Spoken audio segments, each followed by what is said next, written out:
Hey, how's it going, gang? Nate on the Stone here. Welcome back to my channel. Well, it's finally happened. The woke intersectional mob have their sights now on John Wayne, the Duke himself. Democrats in Orange County, California want to take down Wayne's statue at the John Wayne International Airport, no surprise there, and rename the airport entirely. And all this because of an interview that Wayne gave in 1971 to Playboy. An interview that no one even remembered until it was resurrected last year by the lamp of ideology. Now, what he said: "I believe in white supremacy until the blacks are educated to a point of responsibility. I don't believe in giving authority and positions of leadership and judgment to irresponsible people." Would not be considered politically correct today. No shit! And even by non-leftist standards, his words don't come off well at all. Lou Aguilar over at the American Spectator described these words as quote-unquote incredibly foolish, something that he chalks up to Wayne's age at the time, 64, as well as to his environment. Remember, 1971 was the time of the East LA riots, as well as several others. But this shouldn't be enough to completely disregard Wayne and throw him onto the historical rubbish heap. But what can you expect today? 3 years ago, President Trump predicted that if statues of Confederate leaders were taken down because they were slave owners or because they fought for a country that explicitly protected slavery, there would be nothing protecting the statues of founding fathers like George Washington and Thomas Jefferson. The left, predictably, laughed at this. That was never ever going to happen. In a million years, a blind man could see the difference between George Washington and Jefferson Davis, between Nathan Bedford Forrest and Thomas Jefferson. Well, that's all been shucked out the window. In the New York Times, Charles Blow penned an op-ed entitled, "Yes, Even George Washington," which argued that all statues and memorials in the public square of the father of our country need to be taken down because, quote, "enslavers were amoral monsters and slave owners should not be honored in public spaces."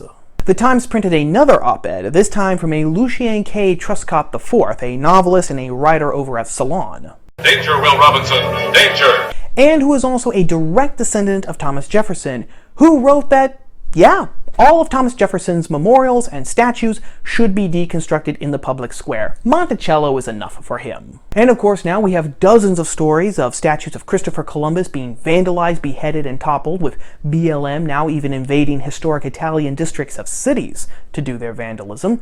And statues of Abraham Lincoln and Francis Scott Key have also been targeted for vandalism and removal. It's gotten to the point where the people being targeted aren't even Americans. Over in Scotland, an equestrian statue of Robert the Bruce, that's a medieval king of Scotland who died in 1306, his statue was vandalized because he was a racist king. And over in St. Louis, Missouri, protesters are now demanding that the equestrian statue of King Louis IX be removed and the entire city renamed because, you guessed it, Louis was a, quote, "Christian zealot and an Islamophobe and an anti-Semite," unquote. This according to Moji Siddiqui, the executive director of the Regional Muslim Action Network. And that's not all. Nancy Pelosi has removed 4 portraits of 4 former speakers of the House because later on in their lives, they had ties to the Confederacy. The Dixie Chicks, remember them, and Lady Antebellum have both changed their names. Aunt Jemima and Uncle Ben have been tossed out the door, and Disneyland has declared that they are going to completely re-renovate their ride Splash Mountain to eradicate all traces of Brer Rabbit and Brer Fox. This is rewriting history, plain and simple. And in fact, the best way to describe what's going on right now around us comes from a quote from George Orwell's 1984. "Every record has been destroyed or falsified. Every book rewritten, every picture has been repainted, every statue and street building has been renamed, every date has been altered. History has stopped." But what's fascinating, if not unsurprising, is the new narrative that has come out from the left, which says this isn't rewriting history at all. The Washington Post ran an op-ed June 25th, headlined, "Tearing down statues will be history too." In it, the Post editorial board tried to split hairs and make dime store distinctions, saying that honoring an individual, like when we put up a statue to him, is completely different from remembering him and remembering history, and that, quote, "reevaluating the landscape of statues," unquote, doesn't mean that we are all out trying to rewrite history. The post seemed to be saying that tearing down statues left and right was an act of creation and not destruction. We're adding to the historical record, not taking anything away. And the same theme was seen in Jacobin magazine. There, Enzo Traverso argued that what he called anti-racist iconoclasm isn't erasing the past, but instead, quote, carries a new historical consciousness that inevitably affects the urban landscape. Cities are living bodies that change according to the needs, values, and wishes of the inhabitants, unquote. He went on to say that this destruction, quote, gives a historical dimension to the struggle against racism and oppression in the present. Philosopher Susan Neiman, the director of the Einstein Forum in Berlin, went all out in saying that memorials, they're not about history. We don't memorialize all of our history anyway, but instead, quote, pick and choose to remember men and women who live by the values we share, unquote. There are 3 reasons why these arguments are lies. The first one has to do with memory. Traverso comes out and says that, quote, anti-racism is a battle for memory, unquote. If this means that we have to have different memories in order to be anti-racist, then this automatically means that history is going to be erased and changed. Let's take an example. Let's say that you're driving in your car and you take your eyes off the road to look at your phone to see if your significant other has texted you. And in that critical moment, you cause a car wreck that kills the other driver. Naturally, you feel incredibly guilty about this. So guilty, in fact, that you start reimagining what actually happened. Instead of the wreck happening because you looked down at your phone at the critical moment, now the accident happened because a dog ran out in front of you and you swerved because you didn't want to hit the dog. You're a good person. And because you swerved to hit the dog, you had the accident. Repeat this new narrative in your head enough times and you will swear on a stack of Bibles this high that the accident happened because a dog ran out in front of you. You won't even be lying anymore. This new memory, this reimagining, will have become real in your own head.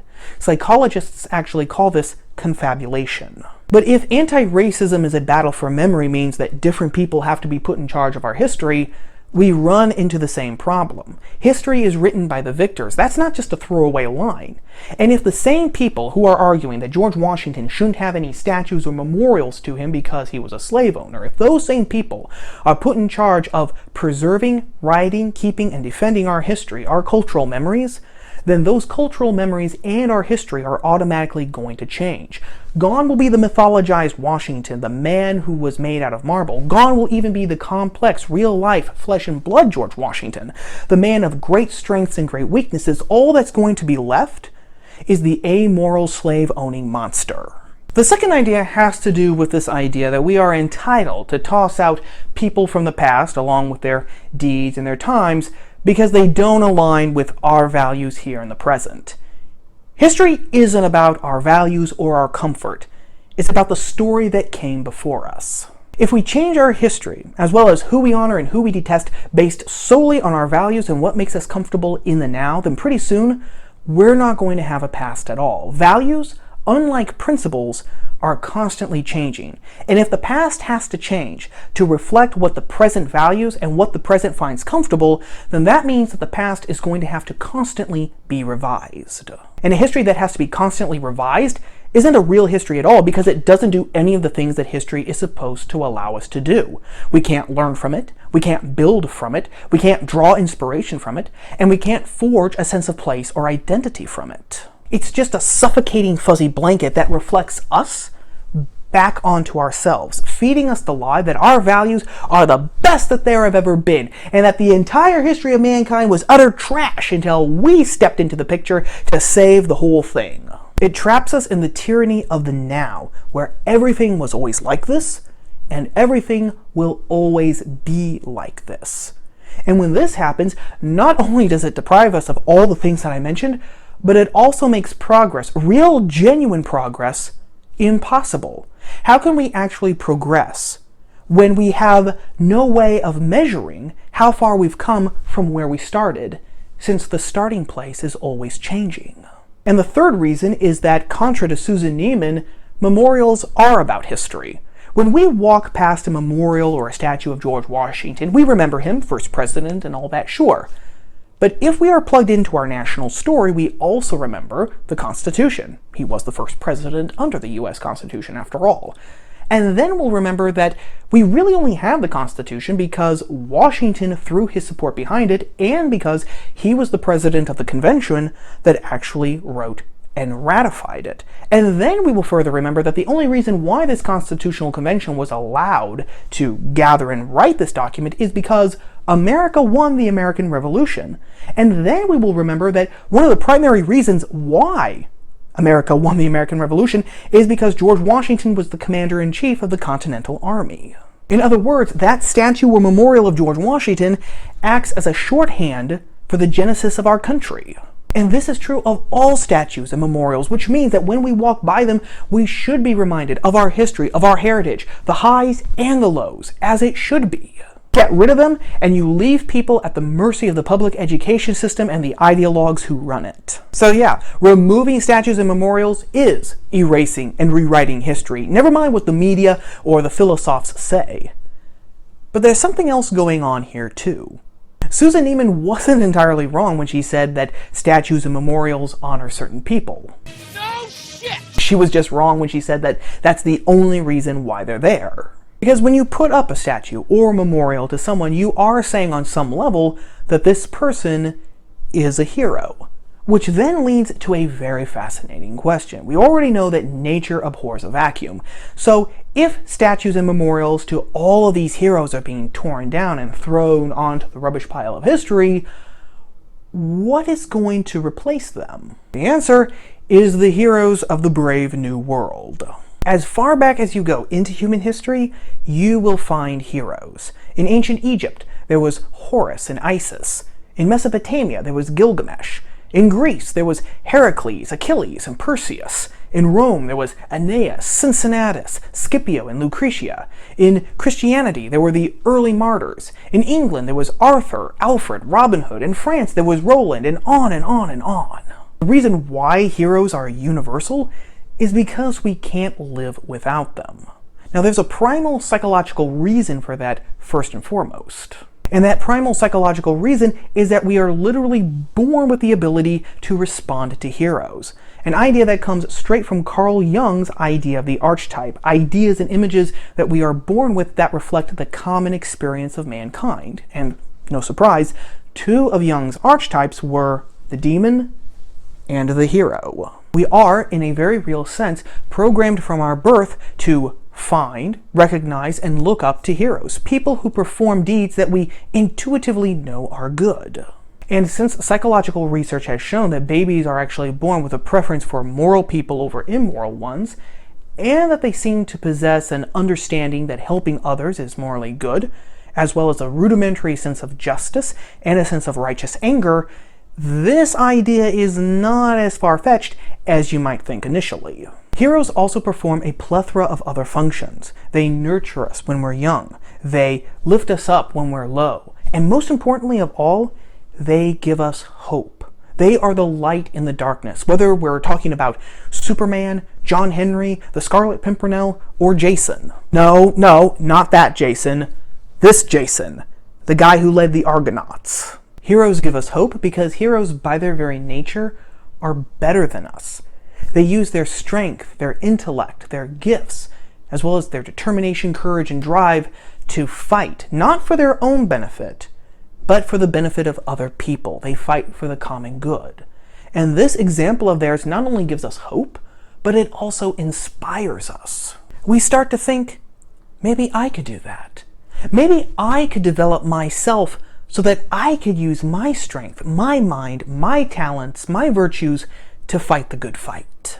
Honestly, gang, I have never heard it put better than in the special The Dark Knight Unmasked, which came out in 2008 along with Christopher Nolan's The Dark Knight. Some people talk about Batman as a damaged individual, as a person who is still playing out his childhood wounds. I don't find that a very compelling interpretation, because that doesn't make him a hero. If he's damaged, he's less than us. Batman's a hero, he's more than us. I find it compelling the interpretation that says, here's a man who faced tragedy, and he made some choices to rise above it. I can't tell you how many people who have contacted me and said, I went through tragedy and turned it into a victory. And the Batman's image was ever before my eyes, and I used that image to get myself out of the depths of despair. Heroes, though, are not just wells of inspiration. They are also windows into the soul of a society or a group. They show us what values a society or a group cherishes. Different societies have different values, and so their heroes are going to look different. This was illustrated beautifully in the DC Elseworld comic Superman Red Sun, where Superman doesn't land in Kansas, but actually lands in the USSR. So instead of Superman fighting for truth, justice, and the American way, he is actually the ultimate communist, who is fighting for Stalin, socialism, and the international expansion of the Warsaw Pact. Different cultures, different values, different heroes. And this is what's happening right now today. By toppling down statues of George Washington, Thomas Jefferson, Abraham Lincoln, John Wayne, and now even abolitionists like Frederick Douglas or Hans Christian Heg, ideologues are waging a war on our heroes. Men and women who we instinctively know did great and good things in their life, or at the very least incarnated some sort of virtue in their own lives. And by waging a war against our heroes, they are waging a war against our principles. That's the reason why a Swedish mayor, in all seriousness, suggested that a statue of King Charles XII of Sweden be taken down and be replaced with a statue of Greta Thunberg. They know with crystal clarity that if they can change our principles, they can not only change our minds, but they can also change our souls. This is more than just stopping history, as Orwell put it. This is about making us, you and me, for lack of a better word, their pets. Little fragments of their ideology that will reflect their values, their ideas about the world back at them. And there's a word for that, gang. It's called totalitarianism. But as always, what say you? Who do you think are going to be some of our new woke heroes, and how are they going to change our national soul once they are established on the empty plinths that are now dotting the landscape? As always, let me know your thoughts, ideas, and opinions in the comment box below. Well, that about wraps up everything for right now, gang. Before you go, if you could give the video a like and share it with your friends on social media, I'd be very much obliged. And if you like videos that tackle politics, culture, and religion from a unique POV, then don't forget to subscribe and ring the bell for notifications so that you will always know when I post new videos just like this that you're not going to want to miss. Thanks for watching, for giving me a little bit of your day. Thank you to everyone who has subscribed to my channel. I appreciate you all. And until next time, gang, don't forget to dare to read, think, speak, and write. Stay safe and stay free. And I'll see you later. Ciao.